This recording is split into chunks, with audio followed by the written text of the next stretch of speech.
Et les moteurs de réponse vont être de plus en plus utilisés par un peu tout le monde. Donc ça veut dire quoi la version IA de Word?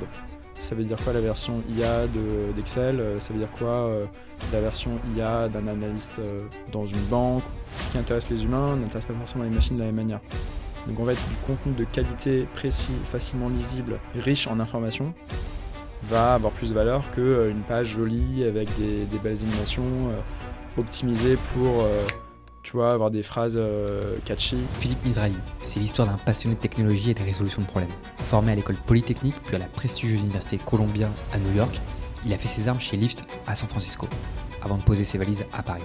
Avec son équipe, ils ont lancé LinkUp, une startup qui donne accès à Internet au modèle d'IA, et en quelques mois, ils ont réussi à lever 3 millions d'euros et ont tissé plus d'une cinquantaine de partenariats pour bâtir un écosystème vertueux où l'IA se connecte à Internet de façon équitable.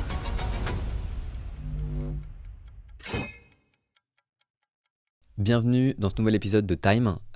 Merci Philippe de participer à l'émission. Toi, tu es cofondateur de LinkUp.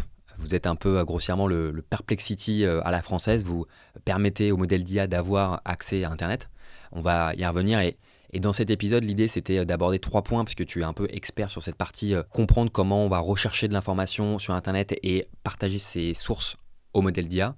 Du coup, l'idée, c'est de parler de l'évolution du web qu'on est en train d'assister, transformation quand même majeure, et puis des défis éthiques que ça peut forcément impliquer. Et on va terminer après sur la partie un peu des opportunités aussi et la création de contenu que ça va engendrer. Première question pour rentrer directement dans le vif du sujet. Est-ce qu'on n'assisterait pas un petit peu à la mort des moteurs de recherche dans la manière dont on pouvait les utiliser sur les dernières décennies? Comment tu vois les choses là-dessus? Déjà, merci de m'inviter, Louis. Effectivement, il y a un changement majeur qui est en train de se passer au niveau des moteurs de recherche et d'Internet en général.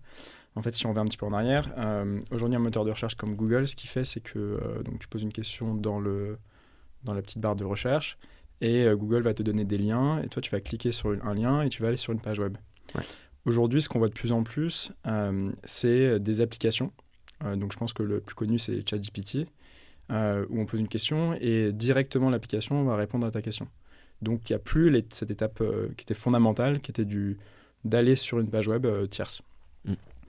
Et en fait ça peut paraître anodin, mais ça pose énormément de questions, notamment d'un point de vue du business model. C'est-à-dire qu'avant les pages web, principalement gagnaient de l'argent grâce à la publicité.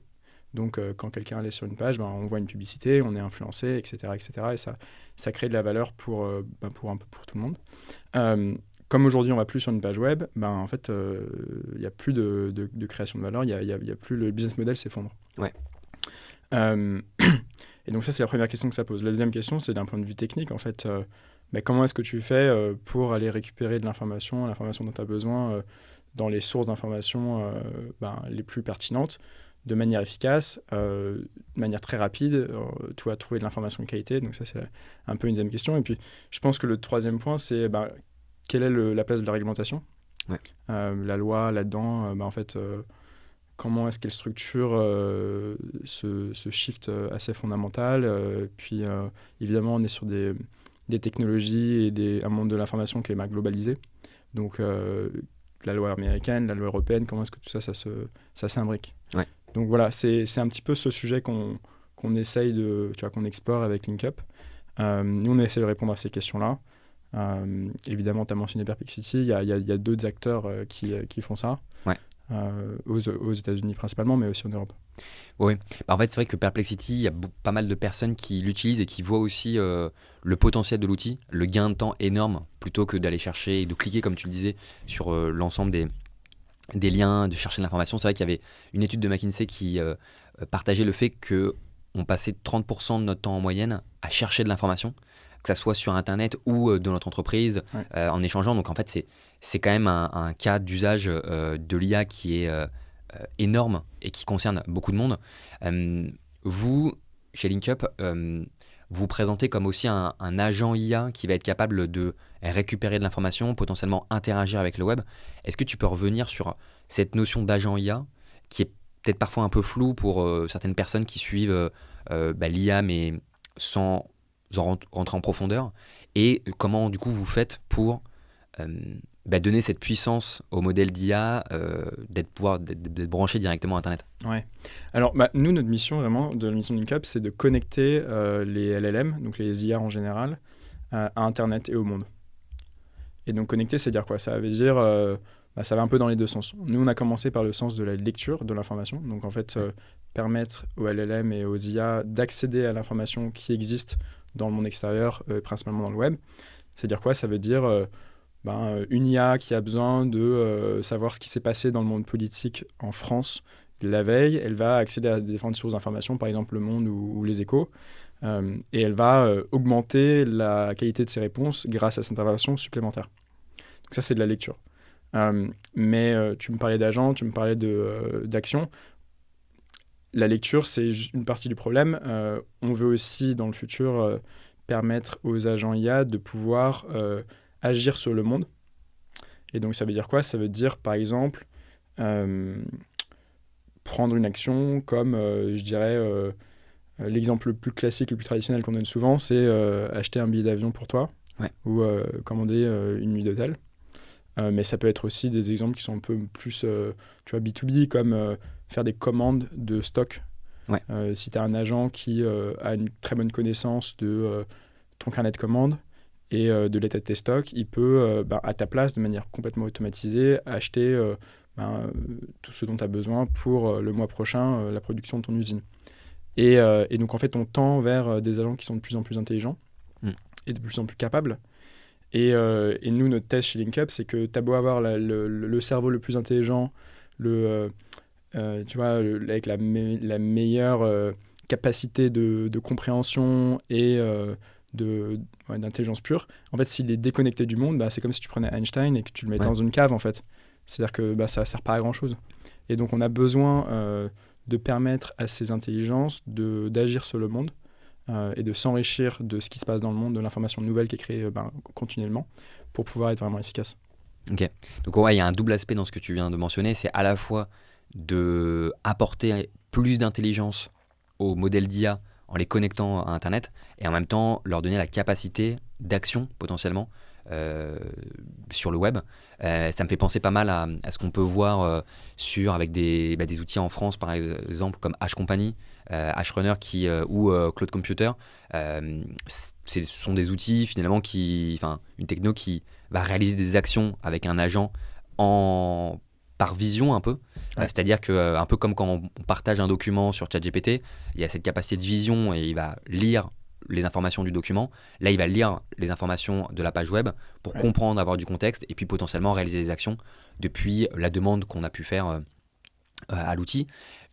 Votre objectif, c'est à un moment donné de tendre un peu vers cette possibilité de réaliser des actions, l'aspect du un peu Vision Language Model. Qu'est-ce que tu penses de ça Le boulot qui est fait par H et d'autres boîtes comme ça, il est vraiment exceptionnel. Moi, je pense que c'est complètement révolutionnaire ce qu'ils font.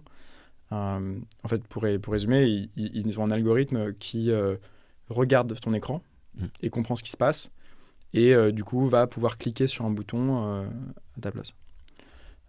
Et ça, c'est génial parce qu'en fait, c'est assez tout-terrain. C'est-à-dire que tu lui montres un site ou un autre, ça marche vraiment, vraiment pas trop mal. Le problème, c'est que c'est complètement inefficace. Donc, c'est pas vraiment un problème aujourd'hui parce que de toute façon, on n'a pas vraiment d'effet d'échelle. Ça reste encore très... c'est bourgeonnant, tu vois. Mais à terme, en fait, c'est un peu... on comprend assez facilement pourquoi c'est inefficace. C'est-à-dire qu'en fait, tu as un ordinateur qui représente visuellement des informations. Et puis après, tu prends une espèce de caméra pour essayer de retourner de l'espace visuel à l'espace d'information pure. Alors qu'en fait, du coup, en termes de transfert d'information, de calcul, c'est peut-être 1000 fois plus inefficace que juste transmettre de l'information directement, un paquet de données très simple à un paquet de données très simple. Et donc, dans le futur, tout ça va se faire par API. Et LinkUp, nous, on a décidé de ne pas se lancer dans la partie Visual Language Model parce que tout simplement, en fait, on sait que ce n'est pas le futur. C'est peut-être plus un pari long terme qu'on est en train de faire, mais je pense que c'est le bon pari. Ok. Ouais, parce qu'en fait, vous pensez que c'est pas le futur parce que c'est temporaire et qu'aujourd'hui, nous, en tant qu'humains, on a t'es habitué à utiliser, on a fait des interfaces pour pouvoir surfer sur Internet et réaliser des actions. Mais aujourd'hui, en fait, les machines, ils vont pas se comporter comme nous. Et ils vont pas aller sur l'interface. Ils peuvent directement communiquer par API. En fait, une autre manière de le dire, c'est que tu vois, les sites web, c'est la représentation graphique d'une infrastructure IT qui est dans un serveur et qui est faite pour un humain, pour la lecture d'un humain. C'est beau, c'est facile à utiliser pour un humain. Et puis, quand le mobile qui est sorti, dans les années 2010, globalement, tout le monde a fait la version mobile de son site web. Et bien aujourd'hui, ce qui est en train de se passer, ce qui va arriver dans les prochaines années, c'est qu'il va y avoir la version IA des sites web qui va être créée. Okay. Et chaque entreprise aura son site web mobile et son site web IA. Okay. Et ce site web IA, il sera optimisé pour la lecture des IA. Et donc, il n'y aura pas toute la partie c'est sexy, c'est joli, il y a une belle animation, parce qu'en fait, les IA, ils n'en ont rien à faire. Par contre, ça va être facile à lire, ça va être informatif, clair, précis, compressé pour éviter de perdre de la latence ou dépenser de l'énergie dépenser de l'énergie pour rien. Et ça va permettre aux IA de lire l'information et aussi de prendre des actions à peu près les mêmes qu'un humain pourrait prendre. C'est hyper intéressant ce que tu partages, cette combinaison. En fait, c'est l'existence un peu de deux mondes, entre un monde où il y a des interfaces, où du coup, n'importe quel humain peut aller sur le site et prendre l'information et réaliser des actions, et un monde en fait qui va naître peut-être sur un langage aussi informatique particulier, en tout cas une structure qui est difficilement anticipable. Toi, est-ce que tu penses sincèrement qu'il y a toutes les plateformes qui vont accepter de créer un petit peu l'autre monde IA? Je pense par exemple, pour donner un exemple concret, un peu revenir sur l'aspect des billets d'avion qu'on pourrait réserver ou d'un Airbnb qu'on pourrait réserver. Aujourd'hui, est-ce que... aujourd'hui, on ne peut pas réserver un Airbnb ou voir la disponibilité, le prix par API, donc c'est-à-dire à distance, on est obligé d'aller sur l'interface. Est-ce que demain, tu penses que ces plateformes vont jouer les jeux de laisser la possibilité à l'IA, à la machine, de réaliser des actions et donc de potentiellement récupérer énormément d'informations au détriment de cette entreprise qui pourrait du coup partager ces informations à des concurrents, etc. Comment toi tu vois les choses sur le jeu un petit peu, jouer le jeu des... Je suis pas un oracle, donc c'est difficile de savoir vraiment comment ça va se goupiller, ce marché, mais moi ma vision des choses, c'est que ça va vraiment dépendre des sites. Il y aura certains sites qui vont vouloir un petit peu garder cette relation directe avec leur utilisateur et pas vouloir avoir d'intermédiaire. Et puis certains autres sites ou certains autres services, à l'inverse, pour eux, ce sera hyper important d'être référencé dans le monde de l'IA, que les IA puissent facilement accéder à leur information. Et tu vois, si on prend l'exemple assez simple aujourd'hui de Perplexity, globalement, si un journal français aujourd'hui décide de ne pas se faire référencer, de ne pas avoir ses résultats dans Perplexity, bon, maintenant il peut le faire. Avant il ne pouvait pas le faire, maintenant il peut le faire. Mais en fait, ça change quoi? C'est-à-dire que c'est pas parce qu'il y a un journal français qui décide de ne pas avoir son contenu dans Perplexity que les utilisateurs de Perplexity vont arrêter d'utiliser Perplexity. Et donc, eux, ils vont potentiellement pas avoir un revenu incrémental que pourrait leur reverser Perplexity. Ils vont pas distribuer leur information. Donc, en fait, l'influence qu'un journal pourrait avoir va diminuer. Et donc, du coup, ça sera à chaque business de se rendre compte, est-ce qu'ils préfèrent faire partie de ce monde-là, avec les avantages et les inconvénients que ça représente, ou est-ce qu'ils préfèrent en fait, refuser ce monde-là et potentiellement rater un train, quoi. Ouais. En fait, oui, ce sera potentiellement aux acteurs eux-mêmes de décider s'ils doivent se plier et jouer le jeu. Ouais. Et d'ailleurs, en fait, tout simplement, il y a beaucoup de business qui font ça aujourd'hui sur la génération d'avant, les technologies d'avant, donc les sites internet. Il y a plein de sites internet, il y a plein d'entreprises qui ne te permettent pas, par exemple, d'acheter quelque chose sur leur site internet. Ouais. Parce qu'ils préfèrent que pour cela t'appelles. Ouais. Et il y a plein d'entreprises qui décident de ne pas avoir de présence en ligne parce que ça correspond pas avec leur ADN, ça correspond pas avec leur manière de faire les choses. Et ils font pas ça parce que ils sont bêtes, ils font ça parce que c'est la meilleure décision pour leur business la plupart du temps. Ouais. Et de la même manière, ça sera pareil avec cette nouvelle technologie. Ouais. Non, c'est vrai que c'est intéressant ces exemples parce que c'est vrai qu'il y a des entreprises, notamment dans le BTP, où parfois il faut être professionnel pour pouvoir acheter sur le site. Et il faut parfois, on peut pas acheter, on doit se déplacer en physique, être enregistré, etc. Et donc en fait, oui, c'est un positionnement qui va un peu impacter le fait de créer en fait une interface IA ou pas. Ouais, exactement. Ok.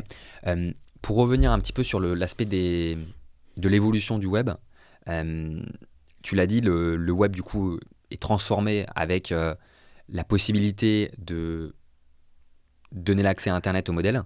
Est-ce que nous, dans nos habitudes de consommation, tu vois la fin des moteurs de recherche comme on a pu les utiliser ? Comment tu vois l'évolution des choses sur le court, moyen, long terme là-dessus ? Est-ce qu'on va tous utiliser des modèles de réponse un petit peu ? C'est-à-dire, au lieu de taper des mots-clés, on va directement taper notre demande et on va avoir le résumé, la réponse. C'est quoi ton point de vue ? Écoute, encore une fois, sur le long terme, c'est plus compliqué, mais en tout cas, sur le court terme, moi, ce que je vois, c'est que je peux parler de mon expérience personnelle.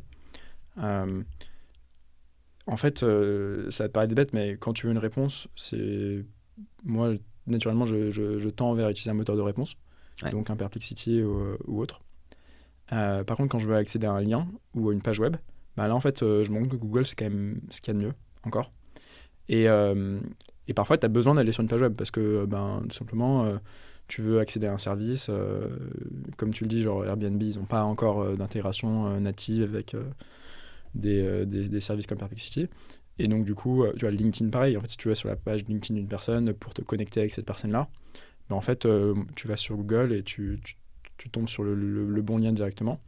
Par contre, quand tu veux une réponse, là, naturellement, moi, personnellement, j'utilise Claude. Parce que c'est celui que je trouve le plus performant. Et puis avec LinkUp, on a une intégration qui permet de donner à Claude un accès à Internet. Et donc c'est un espèce de mélange entre Perplexity et Claude. Et c'est ce qui marche le mieux pour moi. Ok. Oui, donc sur la base de ton expérience personnelle, toi, tu as le sentiment qu'on va de plus en plus tendre vers ce comportement avec une combinaison peut-être quand même, on va continuer d'accéder directement à des URL précis ou... ça sera toujours utile, je pense, en tout cas dans le moyen terme. Dès que tu veux accéder à un site, Google, ça sera encore ce qu'il y a de mieux, en tout cas je pense.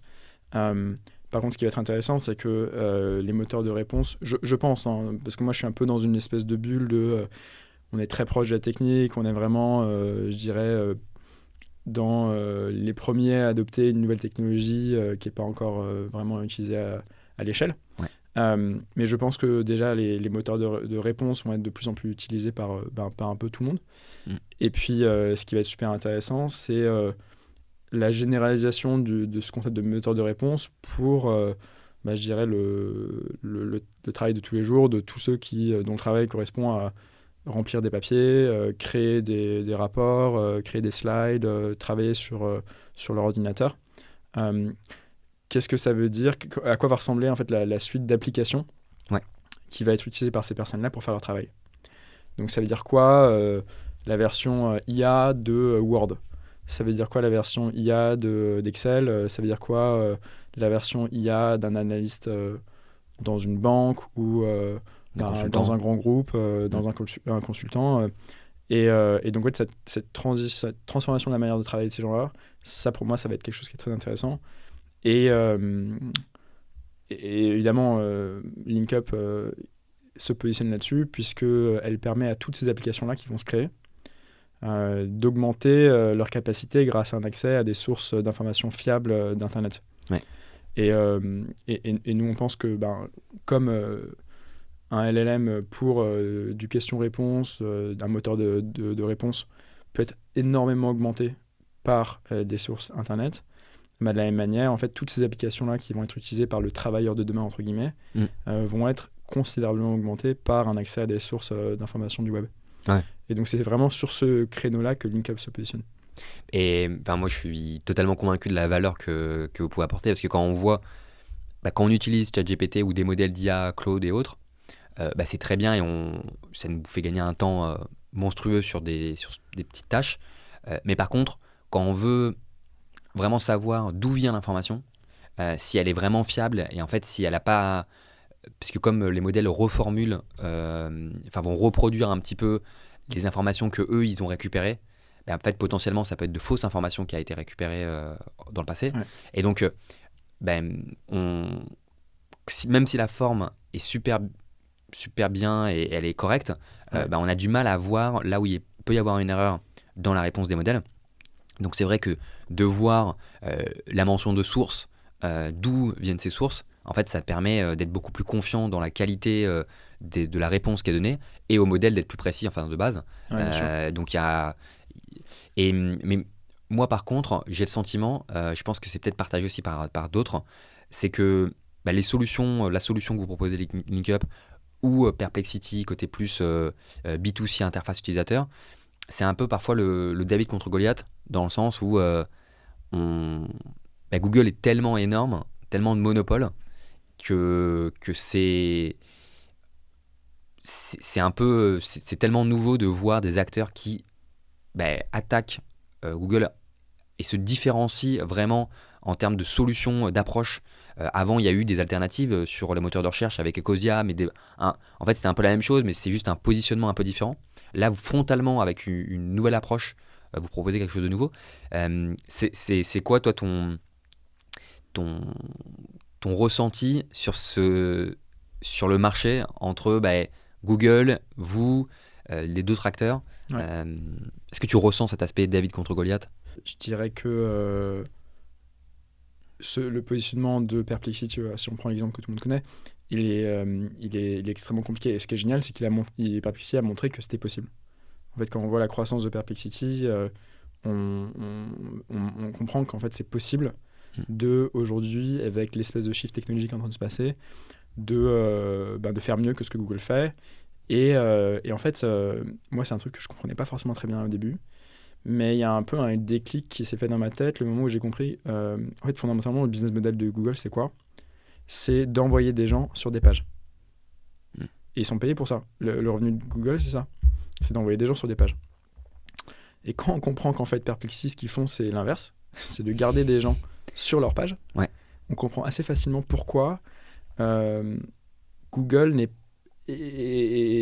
peut-être en fait, dans une position un peu compliquée. Et c'est peut-être en fait le moment de se dire que c'est possible d'être en compétition directe, en tout cas sur la partie récupération d'informations avec Google. Parce que il faut un nouveau business model, et réinventer un business model pour une grosse machine comme Google, c'est pas forcément hyper facile. Oui, parce qu'en fait, on se rend pas compte, mais Google a un peu les pieds et mains liés, dans le sens où la manière dont ils affichent l'information, c'est comme ça qu'ils gagnent du revenu. Quand on tape des mots-clés dans le moteur de recherche, on a des ads qui apparaissent. Quand on clique sur ces ads, ils sont rémunérés. Et autrement, quand on clique sur un lien organique, souvent il y a de la publicité après, derrière, etc. Et au final, c'est à la fois un changement de modèle économique, mais aussi du coup d'interface.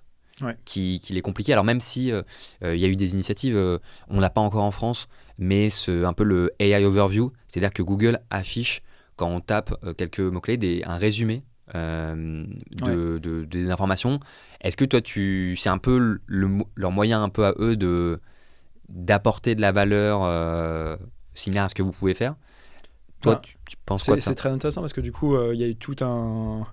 Enfin, c'était très compliqué pour eux de sortir cette feature-là parce que du coup, ça allait à l'encontre directe du nombre de trafic, de la quantité de trafic qu'ils envoyaient vers des pages. Ouais. Et donc, en fait, quand ils ont fait ça, c'était très difficile à comprendre pour les gens qui travaillaient avec eux, pour leurs clients. Ouais. Et même en interne, en fait, j'aurais bien aimé être une petite souris et comprendre ce qui se passait dans ces meetings parce que ça a dû être très compliqué pour eux de devoir faire ça parce qu'ils étaient obligés. Parce que c'est ce que les gens veulent, et de comprendre l'impact que ça avait sur leur business. Et je rajouterais juste parce que il y a quand même certaines nuances avec ce que fait LinkUp. Là, on parle vraiment d'applications B2C, donc pour des utilisateurs comme toi et moi, sur un UI, donc sur une page web visuelle. Nous, le positionnement pour LinkUp, c'est vraiment toutes ces applications qui ont besoin d'augmenter leur capacité, leurs compétences avec de l'information de qualité. Et donc, c'est un positionnement de business qui est assez différent. Ouais. Mais, donc, par exemple, tu vois, en fait, on n'a pas besoin que d'une réponse générée, par exemple, sous forme de phrase. Souvent, ce dont les applications ont besoin, c'est plutôt des sources brutes. Et puis après, en fait, elles ont leur cerveau interne qui est vraiment précisément réglé pour faire ce dont... Enfin, en fonction de l'application, ça va vraiment dépendre, mais pour atteindre un but. Et ce but va être atteint plus facilement grâce à cette information additionnelle. Donc on est vraiment sur des business assez différents. Si tu peux nous partager des exemples concrets d'utilisation de LinkUp pour qu'on puisse se projeter des cas d'usage qui peuvent parler à pas mal de monde, pour voir comment en fait votre solution peut être utilisée pour en fait derrière construire une couche d'application et répondre à un besoin utilisateur, que ça soit en B2C ou en B2B des entreprises. Ouais, écoute, je peux te partager plusieurs cas d'usage précis, certains qu'on avait vu venir et d'autres qui étaient complètement inattendus. Donc, parce qu'on a lancé notre produit là à la fin de l'année dernière, donc c'est très récent, mais on a déjà des utilisateurs qui nous utilisent et qui nous montrent en fait comment utiliser notre propre produit. Un exemple, en fait, le premier, tu vois, on a parlé de Perplexity, en fait, tout simplement, notre premier gros client, en fait, ils ont créé un autre Perplexity avec un espèce de twist. Bref, qui est leur volonté, mais en fait, ils ont fait ça très facilement, en fait, parce que notre API permet de faire ça extrêmement facilement. Tu branches Mistral sur la réponse qu'on te donne et ta Perplexity. Enfin, il faut faire un UI aussi, mais oui. Je dis pas ça pour diminuer la valeur de Perplexity. Évidemment, ils ont fait quelque chose qui est génial, mais notre produit permet à tout à chacun de créer assez facilement un compétiteur de Perplexity. Un autre exemple, c'est une boîte de fintech qui fait du conseil à des fonds d'investissement pour te dire, OK, c'est ça l'entreprise que tu devrais acheter. Et pour ça, en fait, ils font tourner un modèle d'IA sur des informations qu'ils trouvent sur les entreprises. Et eux, en fait, ils font ça sur des entreprises de taille moyenne. Donc, ce n'est pas les entreprises cotées où il y a plein d'informations faciles à trouver. Et donc, en fait, nous, on les aide à trouver cette information-là. Et puis après, ils font tourner leur modèle et ils font tourner le business comme ça. Donc ça, c'est assez différent finalement parce que tu vois que c'est pas conversationnel. Donc on n'est pas du tout sur du ChatGPT, sur du Perplexity. On est vraiment sur de l'augmentation d'une application IA qui a un but purement financier. Là-dessus, c'est comme si on utilisait un modèle d'IA ChatGPT par API. Et on va lui partager des informations pour qu'il puisse nous générer une réponse par API qu'on va réutiliser après pour, par exemple, générer un rapport d'entreprise pertinente sur un sujet. Donc, Exactement. Et tu peux utiliser ça sur n'importe quel modèle que tu veux, en fait, finalement. Parce que OpenAI, bon, évidemment, ils sont très forts, mais il y a plein d'autres modèles. Mistral, comme tu disais. Mistral, ils sont, je dirais, dans le même jeu qu'OpenAI. En fait, tu as plein d'autres modèles qui font plein d'autres trucs. Et on parle beaucoup d'IA générative, mais tu as des modèles aussi qui sont peut-être assez différents, des modèles peut-être de la génération d'avant qui font des choses plus simples, entre guillemets, qui ont aussi besoin de cette augmentation de leur capacité avec de l'information extérieure. Je te donne un dernier exemple qui est sympa parce qu'on ne l'avait pas vu venir. C'est une entreprise qui gère des flottes IT, donc des ordinateurs, des téléphones pour leurs clients, en location, en leasing. Et ils ont un service client pour, dès que tu as un problème avec ton ordinateur, tu peux leur poser des questions. Et en fait, ils se sont rendus compte que parfois, il y avait des problèmes qu'ils ne savaient pas résoudre. Et donc, en fait, ils nous utilisent pour aller récupérer de l'information de plein de différentes sources sur Internet, des forums, les sites de support de Lenovo ou Apple. Et en fait, intégrer ça avec le logiciel de support qui est le leur pour pouvoir augmenter les capacités de leur système de support et être au courant de peut-être qu'en fait il y a un bug qui est sorti hier soir Mm. qui concerne tel type de MacBook et en fait leur système maintenant, leur IA est au courant de ça grâce à l'intégration avec LinkUp. Ok. Tu as des chiffres un petit peu potentiellement de l'impact sur leur département support de l'entreprise ou Écoute, plutôt des retours qualitatifs ouais, aujourd'hui c'est pas mal de retours qualitatifs. Je dirais que on peut pas trop partager aussi de chiffres parce Ok. qu'on est Ouais. voilà, on a C'est quand même des délicat, ouais. compétiteurs et Ouais. c'est assez délicat, mais en tout cas on voit l'utilisation qui est faite de notre produit et le nombre d'appels. Tu vois, c'est hyper intéressant de voir à la fois la fréquence des appels et puis le type de question qui est posée. Et de mieux comprendre les use cases de nos clients en regardant tout simplement les questions qu'ils posent. Bah ça, en fait, c'est vrai que c'est super intéressant et c'est un usage hyper malin de votre techno. Moi, personnellement, sur Perplexity, il y a une petite fonctionnalité qui s'appelle Focus, où on peut choisir en fait où est-ce qu'on veut récupérer de l'information, Ouais. et on peut choisir les réseaux sociaux. Et moi, j'utilise de temps en temps, par exemple, pour avoir un avis sur une solution, sur un outil que je peux songer à utiliser ou à implémenter. Et ce qui est trop bien, en fait, c'est qu'on va avoir le retour d'avis de personnes sur cette solution, puisque la Perplexity va récupérer des informations que sur Reddit et donc que sur sur un URL précis. J'imagine que est-ce que c'est peut-être un peu comme ça où il est possible de sélectionner des sites et faire de la veille avec des mots-clés sur ces sites pour régulièrement nourrir un modèle. Carrément, on fait exactement ça. On te permet de filtrer si tu veux filtrer à certaines sources. On te permet aussi d'exprimer des préférences. De dire en fait à notre modèle, va voir sur ce site-là si c'est possible. Puis si tu trouves rien, champ libre. Okay.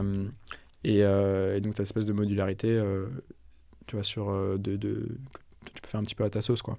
Ok. Ouais, donc tu peux quand même presque faire des workflows de process de recherche hyper complets. Ok. Et est-ce que j'imagine que vous utilisez aussi des opérateurs qu'on peut utiliser sur Google, c'est-à-dire quand on peut taper dans notre barre de recherche du file type, tel document, PDF, ou avec des opérateurs qui permettent d'avoir une date d'expiration, enfin une date précise après telle date, après par exemple le 1er janvier 2025, comme ça on récupère des informations seulement sur l'année 2025.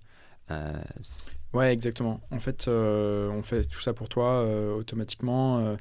Nous, on a plein de sources. Tu vois, je te parlais des sources d'intégration et des sources d'information premium. En fait, on est intégré avec plein de différentes sources. Et on sait très bien utiliser ces sources d'information. Et donc, en fait, le premier truc qu'on fait quand on reçoit une query d'un utilisateur, c'est qu'on comprend, OK, pour ce genre de questions, où est-ce qu'on va trouver l'information ? Et c'est potentiellement plusieurs sources en parallèle. Et donc après, en fait, on va générer des espèces de queries secondaires pour aller récupérer l'information de la bonne manière dans ces sources qu'on utilise comme un peu des outils en interne. Et potentiellement, tu vois, utiliser... bon, je peux pas donner de nom parce qu'en fait, on est en train de négocier des deals en ce moment. Okay. Mais disons que c'est exactement comme ça que ça marche. Et donc, on a des modèles qui sont fine-tunés spécifiquement pour faire ça. Ok. Avant d'aborder plus les challenges éthiques, je trouvais intéressant d'avoir ton retour sur le fait que toute entreprise cherchait avant à se positionner en premier dans les moteurs de recherche sur des mots-clés. Aujourd'hui, c'est quoi les conseils que tu pourrais donner à une entreprise qui cherche à apparaître dans votre solution donc où c'est votre agent, assistant qui va aller chercher des informations. En fait, comment créer du contenu qui puisse être facilement retrouvé par les technos de recherche d'informations et de génération de réponses. Aujourd'hui, il faut se poser la question, OK, quelle est votre présence en ligne ? Et est-ce que c'est une présence, est-ce que c'est du contenu qui est facilement lisible par des systèmes automatisés ou des robots. Donc, bon là, sans rentrer trop dans le technique, mais en fait, il y a certaines manières de faire qui font que votre page web va être plus ou moins facile à lire par des robots. Et donc, en fait, certaines business, certains business décident de ne pas rendre leur contenu lisible par des robots, et ils ont sûrement raison de le faire. Et d'autres, à l'inverse, décident de rendre leur contenu très facilement lisible par des robots, et ils ont sûrement raison de le faire. En tout cas, il faut choisir. Et ce qui est complexe, c'est que jusqu'aujourd'hui, soit tu te faisais lire par des robots, et donc tu te faisais entendre, mais tu te faisais pas rémunérer, tu te faisais voler ton contenu. Soit tu essaies de te protéger, et auquel cas tu te faisais pas entendre, mais au moins tu te faisais pas voler ton contenu. Mais bon, de toute façon, tu te protégeais, mais tu n'avais pas de revenus supplémentaires. Et en fait, avec LinkUp, on propose une alternative qui est de dire tu te fais entendre par ceux qui sont prêts à payer. Et donc, tu as ton message, ta voix se porte. Et 2, tu gagnes de l'argent pour ça. Ouais. Et donc voilà, c'est vraiment ce qu'on propose. Mais en fait, là, je parlais plus avoir ton point de vue, tes conseils sur des entreprises qui ont parfois pas vocation à être médias, à part entière et à créer énormément de contenu, mais souhaitent quand même apparaître dans les réponses qui sont générées par les modèles d'IA. Ouais. Comment faire en sorte de bien apparaître. En fait, j'ai l'impression que ce que tu partages quand même, c'est que si on veut une entreprise lambda qui n'est pas créateur qui va pas créer du contenu, mais je dis n'importe quoi, par exemple une agence digital marketing qui souhaite se positionner sur la requête d'une personne qui va taper quelles sont les meilleures agences de digital marketing dans ma ville ou en France, etc. En fait, ce que tu partages, c'est que il est hyper important de continuer en fait de respecter les bonnes pratiques SEO qui sont derrière en fait le fait de pouvoir bien structurer la donnée pour qu'un robot qui passe sur le site puisse lire correctement l'ensemble des informations et derrière ressortir dans la recherche que peut faire ce robot par API depuis une requête à un modèle d'IA qui aura accès à Internet. C'est-à-dire qu'aujourd'hui, on est encore dans un monde où la partie accès à l'information, ça marche pas forcément très bien encore. Et donc, la chose la plus simple à faire, si vous avez un site et que vous voulez être référencé entre guillemets dans le monde de l'IA, c'est de rendre votre contenu très facilement lisible. Après, il y a cet aspect ranking et est-ce que tu vas être la première ou la deuxième. En fait, globalement, voilà, ça c'est encore un marché qui est en train de se structurer. Les algorithmes qui vont sélectionner la source sont en évolution assez rapide, avec un aspect stochastique dans la prise de décision, qui fait que voilà, je pense que ça va évoluer très très rapidement dans les prochaines années. Et nous aussi, chez LinkUp, c'est notre rôle, tu vois, encore une fois, pour des aspects plutôt applicatifs, plutôt B2B, mais c'est notre rôle aussi de dire, en fait, quel est le meilleur résultat pour les gens qui nous posent des questions, quelles sont les meilleures sources d'informations. Et oui, évidemment, il y a un moment où on se posera la question de est-ce qu'il y a un sujet SEO, est-ce qu'il y a un sujet publicité, est-ce que pour nous, c'est la bonne décision d'accepter des paiements de sources pour qu'elles soient mieux référencées ou pas. Tu vois, ça peut être une décision business qu'on peut prendre ou pas d'ailleurs. On peut considérer que c'est mieux de dire en fait non, on n'accepte pas votre argent parce que on préfère que notre algorithme soit vraiment froid et objectif sur la décision de quelle est la meilleure source, parce que c'est comme ça que nos utilisateurs vont nous faire confiance. Et donc la manière dont s'est structurée la recherche des années 2000 jusqu'à aujourd'hui n'est pas forcément la manière dont va se structurer la recherche dans les années futures.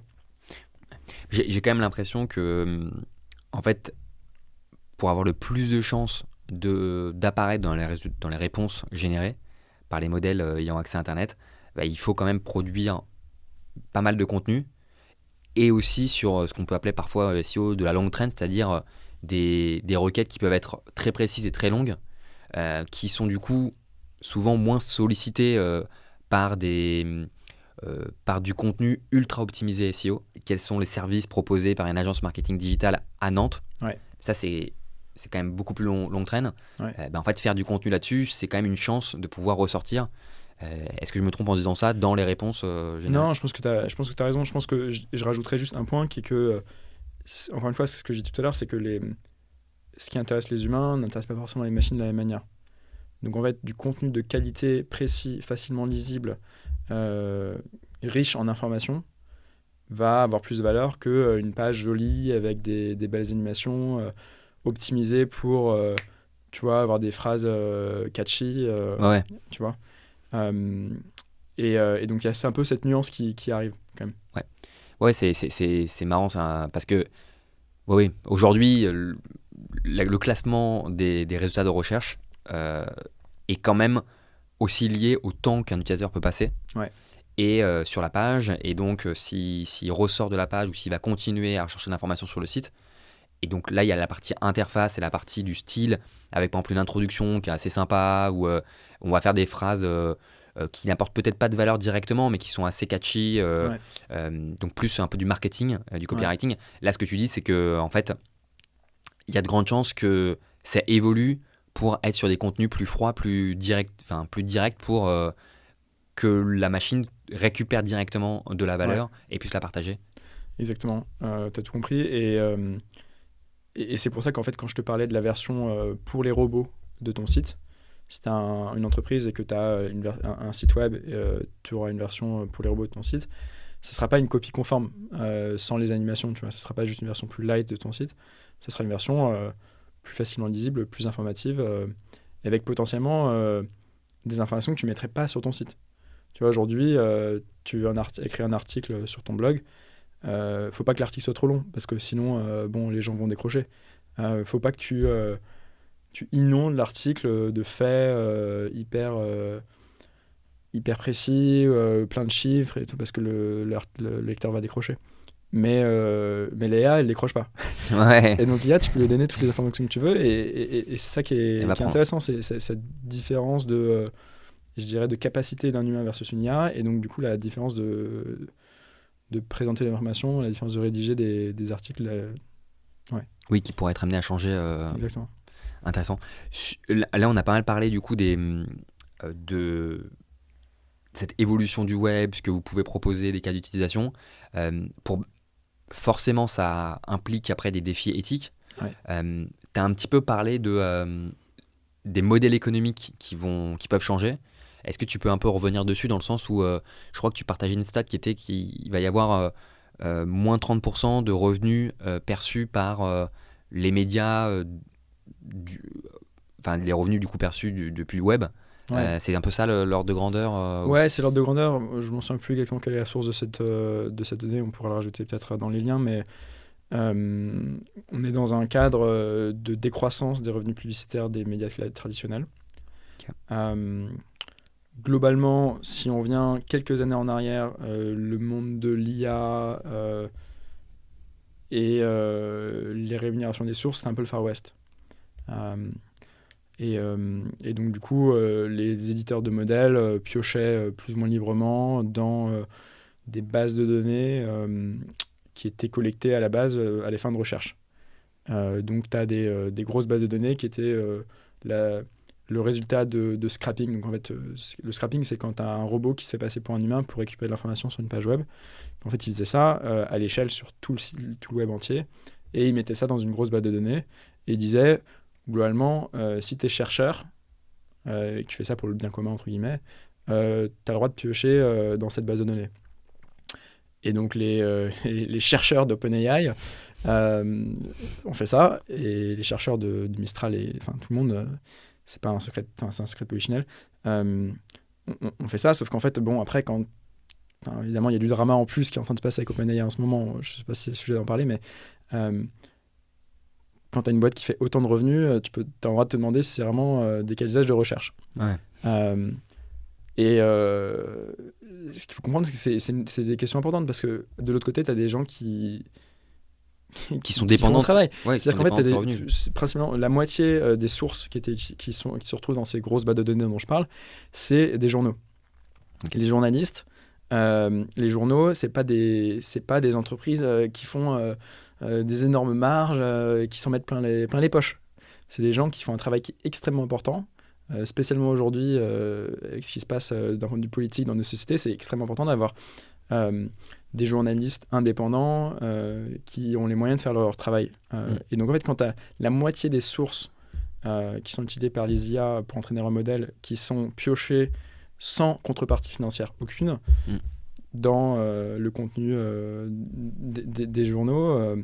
En fait, tu as le droit de te poser la question de est-ce que c'est vraiment la bonne manière éthique de faire les choses au-delà du cadre légal, qui lui, tu peux faire des procès dans tous les sens.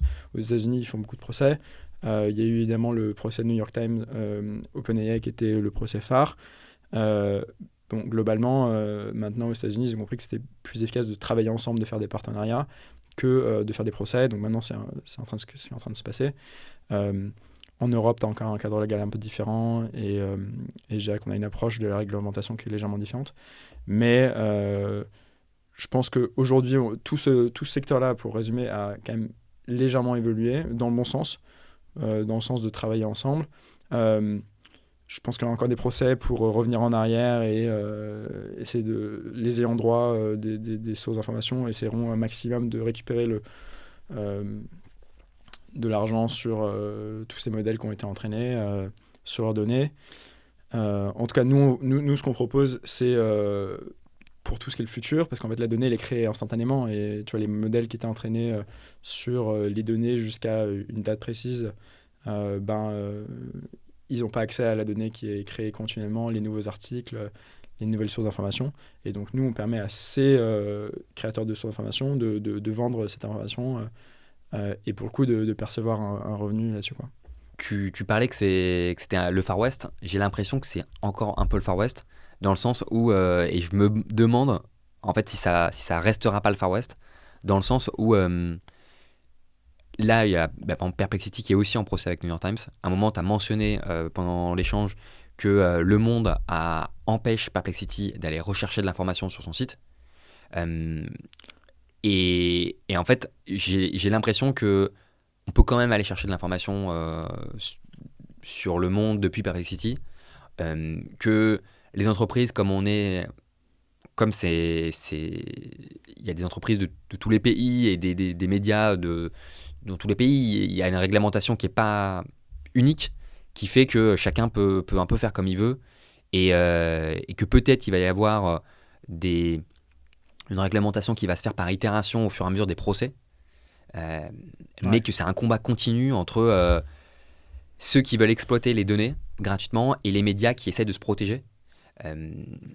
Très rapidement sur le point, est-ce que Perplexity permet d'accéder au monde ? Il faudrait que je check, je ne suis pas au courant de les derniers deals qui ont été faits ou pas. J'ai juste vu que sur en fait, ils ont un fichier qui s'appelle robot.txt où en effet on peut empêcher les robots d'aller sur notre site et ils avaient empêché en fait le Perplexity Bot, donc le robot de Perplexity, et pourtant on pouvait continuer d'aller chercher de l'information. Donc voilà, c'était juste pour te partager que c'est toujours une zone grise. Complètement. Est-ce que ça restera pas une zone grise en fait ? Déjà, ce qu'il faut savoir sur robots.txt, c'est pas t'empêches rien, c'est juste un fichier c'est un fichier de politesse. C'est littéralement de la politesse, c'est-à-dire qu'on exprime ce qu'on voudrait que les robots fassent sur notre site ou pas. Et ça ne bloque personne. C'est-à-dire qu'en fait, si Perplexity décide d'aller sur le site du Monde, même si le Monde a mis Perplexity dans la liste des robots qu'il ne veut pas sur son site, Perplexity peut faire ce qu'il veut.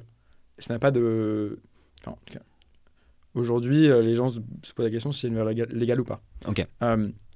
Donc, je suis d'accord avec toi, on est encore dans le Far West. On est moins qu'avant, pour la simple raison que certains acteurs de l'IA, principalement les gros, se sont rendus compte que c'était plus simple de faire des partenariats, en tout cas avec certaines sources de données, que de se prendre des procès partout. Ouais. Et en fait, si on considère de manière vraiment macro que le droit suit en fait, l'éthique, on peut se poser la question de ce qui est le cas ou pas. Hein. Mais en tout cas, si on considère ça, et si on considère aussi que voler, c'est pas bien, on est en droit d'imaginer qu'en tout cas dans les prochaines années, globalement, la protection des sources va augmenter et dans les réglementations, enfin en tout cas dans les pays occidentaux. Aux États-Unis, en Europe, on est en droit de s'imaginer que ça va aller dans cette direction-là. sur les différentes régions du monde, en Asie par exemple, je ne sais pas exactement. Ouais. En tout cas, en Europe, c'est ce qui va se passer. On a, sans rentrer dans les listes de textes à différents échelons, à la fois en France et en Europe, il y a des lois qui sont à différentes étapes de préparation qui vont dans ce sens-là. Et je pense que c'est une bonne chose. Mais et aux États-Unis, c'est plutôt des partenariats, des deals qui sont faits. Mais tu vois, OpenAI a fait énormément de deals avec différentes sources. Perplexity a fait certains deals aussi. Oui. Et en fait, d'ailleurs, c'est de là qu'est venue l'idée de LinkUp. C'est-à-dire, il y a des deals qui sont faits, c'est-à-dire que le monde de l'IA est prêt à travailler avec le monde du contenu, mais c'était des deals qui prenaient du temps, qui nécessitaient des ressources et qui étaient possibles qu'avec d'un côté les géants de l'IA et de l'autre côté les géants du contenu. Oui, mais là, c'est vrai que c'est quand même frustrant, je trouve, pour beaucoup de monde, c'est que c'est les géants du contenu. Et en fait, ces géants du contenu, ils représentent 20% peut-être du nombre de personnes qui, même peut-être moins sûrement, en fait, quelques pourcents du nombre de personnes qui créent du contenu. Pourtant, c'est 80-90% du contenu. Et les autres, le 90%, les créateurs de contenu, les petits médias indépendants, en fait, eux, ils sont lésés. Exactement. Et ils n'ont pas les ressources pour se battre, ils n'ont pas les ressources pour faire entendre leur voix et pour créer ces partenariats. Et donc, en fait, LinkUp est vraiment partie de l'idée de se dire OK, nous, on veut que n'importe qui, même des petits créateurs de contenu, que ce soit un podcast d'ailleurs, ou un blog, etc., puisse distribuer son contenu et être rémunéré, même si c'est pas beaucoup d'argent, être rémunéré à la hauteur de sa création. Et inversement, du côté des applications IA, il n'y a pas que OpenAI, il y en a des dizaines, voire des centaines de milliers, et puis en plus, il y a toutes les entreprises traditionnelles qui développent de l'IA en interne. Tous ces gens-là doivent pouvoir avoir une manière d'accéder à du contenu de manière légale. Et en fait, c'est vraiment, si tu veux, le parallèle qu'on fait, c'est Spotify contre Pirate Bay ou LimeWire ou autre. Toutes ces applications de torrent où tu pouvais télécharger en fait illégalement tout ce que tu voulais. La raison pour laquelle, tu vois, avant, la manière la plus simple d'accéder à du contenu, c'était d'aller sur LimeWire ou Pirate Bay et de télécharger ce que tu voulais. Et maintenant, il y a Spotify. Donc en fait, moi j'ai Spotify, je paye Spotify et honnêtement, au fond de moi, entre toi et moi, c'est pas parce que j'ai envie de donner de l'argent à Miley Cyrus, tu vois. Mais c'est parce que tout simplement l'application. Peut-être parce que t'écoutes un peu trop Miley Cyrus. mais c'est simplement parce que le produit est trop bien. Et qu'en fait, la meilleure manière pour moi, la manière la plus simple pour moi, rationnelle, c'est de payer Spotify pour avoir accès en haute qualité dans une application, une expérience qui est géniale, au contenu des artistes que j'aime bien. Et nous, on va faire la même chose. C'est-à-dire qu'en fait, on veut créer un produit qui est tellement bien que du coup, les gens sont d'accord de payer pour accéder de manière légale avec une rémunération des sources à du contenu de haute qualité plutôt que de dire, en fait, je vais télécharger un peu en loose day du contenu un peu naze. Puis après, le uploader sur son téléphone en MP3. Voilà. Enfin, ok. Parce que là, on a parlé de la protection des données sur les médias, ou les entreprises en général, mais c'est essentiellement les médias. La protection des données maintenant personnelles, c'est aussi un enjeu. Parce que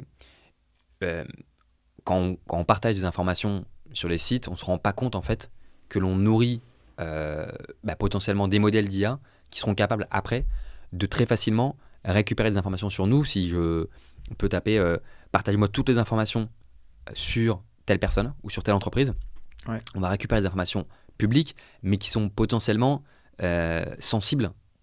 Comment tu vois est-ce que tu penses qu'on pourra dans le futur toujours récupérer des informations de personnes, même alors qu'ils n'ont pas forcément donné leur consentement, mais c'est public et en fait ça serait à eux d'être proactifs pour les supprimer? Ouais. Je pense que c'est un énorme problème déjà, et tu as raison d'en parler. Aujourd'hui, je pense qu'on n'est pas au courant d'à quel point il y a de l'information sur nous disponible sur Internet. Et malheureusement, il n'y a personne pour nous protéger.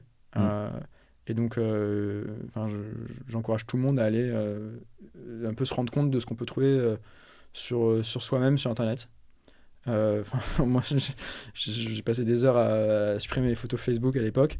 J'ai passé pour un boomer de dire ça, mais bon, je pense que c'est important d'être au courant, en tout cas, de ce qu'on montre de soi. Parce que les gens mal intentionnés, ils ont pas attendu les LLM et Perplexity et autres pour accéder à cette information sur toi, pour te hacker, pour faire du phishing, pour voler ton identité, du social engineering, etc. Ouais. Ils n'ont pas attendu Perplexity pour ça.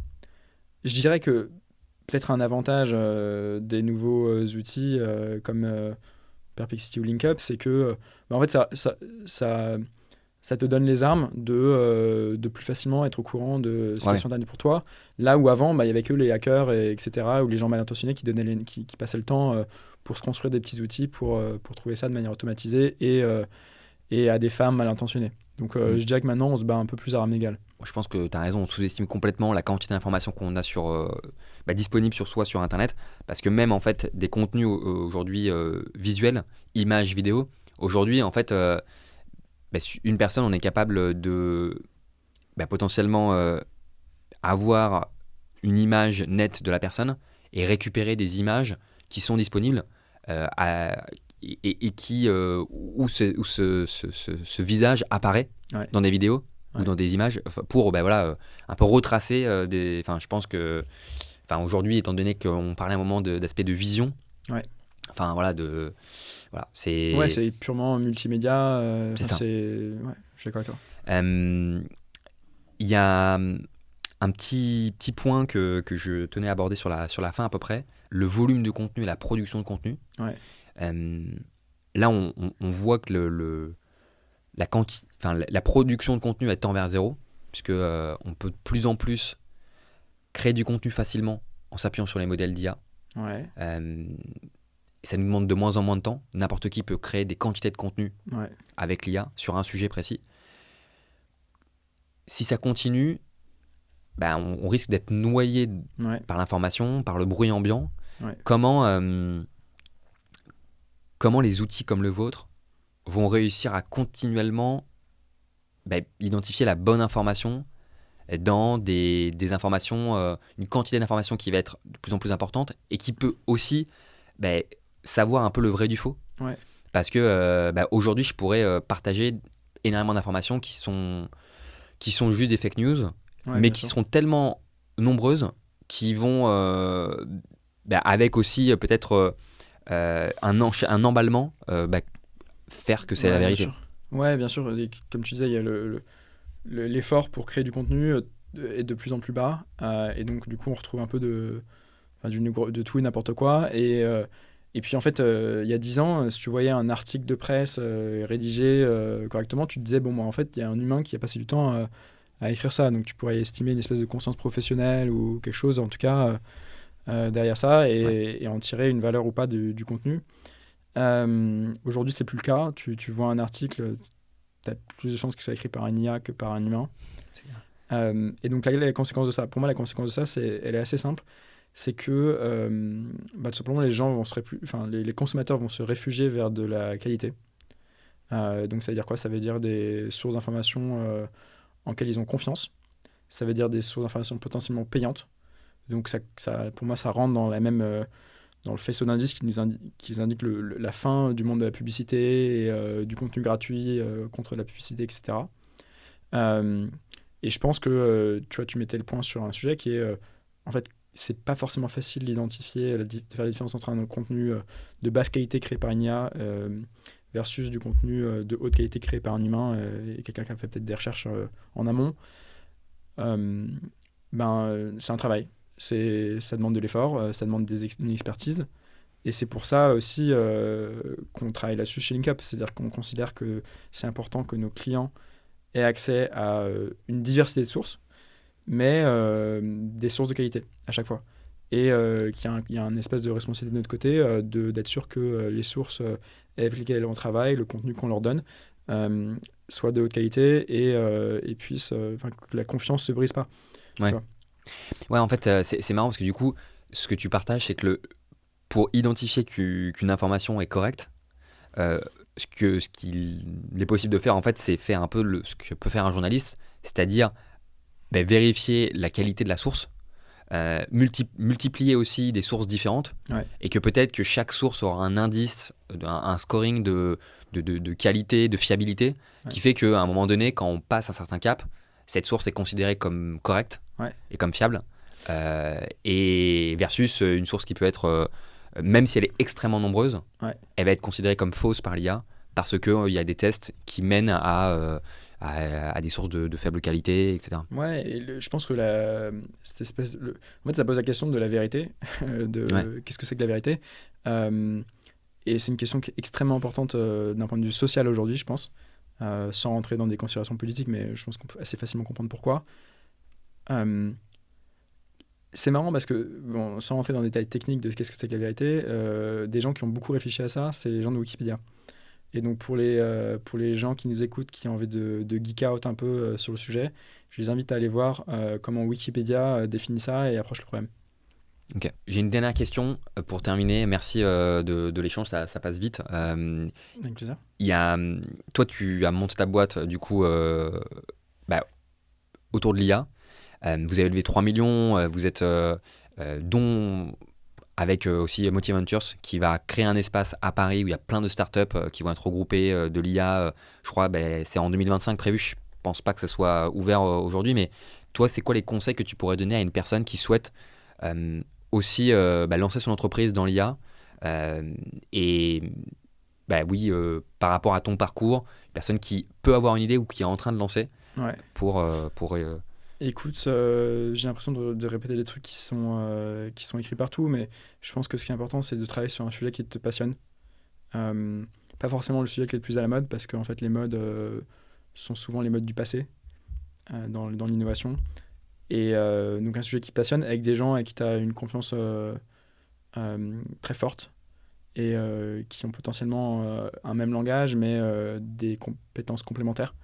En tout cas, c'est ce qu'on a essayé de faire et ce qui marche très bien avec mes associés.